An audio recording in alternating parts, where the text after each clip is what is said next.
And now, on with the show. All right, hello everyone. My name is Jacob. I'm a senior at Sandia Prep, and today I'll be talking a little bit about immigration and these doors that you see before you. So, immigration is a very controversial topic nowadays, especially with the president-elect, among other things. But there's kind of a disconnect between what we think of when we think of immigration and what's actually going on. Immigrants aren't just numbers. They're not just statistics that we see when we're watching the news. They're real people that have real problems and are struggling with their lives. And not a lot of people realize this. So, one of the things that I want to talk about is how, even though that we live in New Mexico, which borders on Mexico, we still don't always have these interactions with immigrants. So we may still see them as statistics. But once you talk with them and get to know them, you realize that's just not true. And so, one of the big problems is that people don't understand why these people are immigrating to the United States. Some people think it's to take our jobs, but that's not true.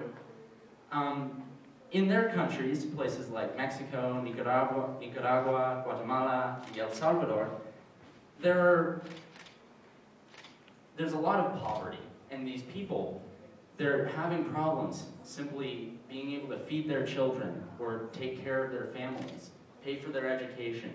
It's all very difficult for them because if they even have a job, that job won't pay very well.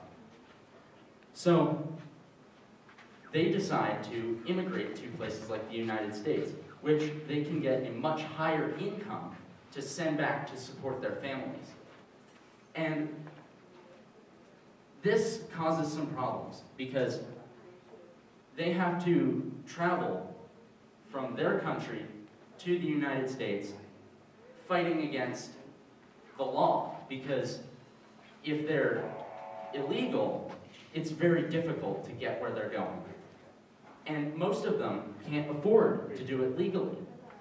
So, in this image that you see behind me, these are immigrants riding through a train in Mexico.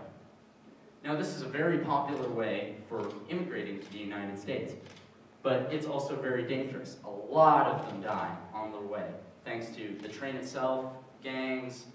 It's very difficult for them. So these families, mostly mothers and fathers, have to deal with this danger, simply trying to support their families. Once they get here, the struggle doesn't end, because they have to stay in hiding from the persecution of citizens here in the United States, and from the law, the fear of being deported back to their country and still being unable to support their families. So, my door here represents both sides of the border. And like you heard earlier from Grant Byerly and Layla Getz talking about Octavio Paz, he is a Mexican poet and writer, very famous.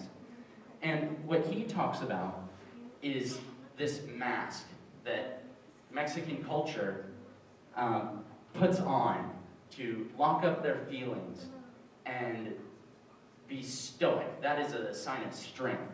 To lose that is to be weak.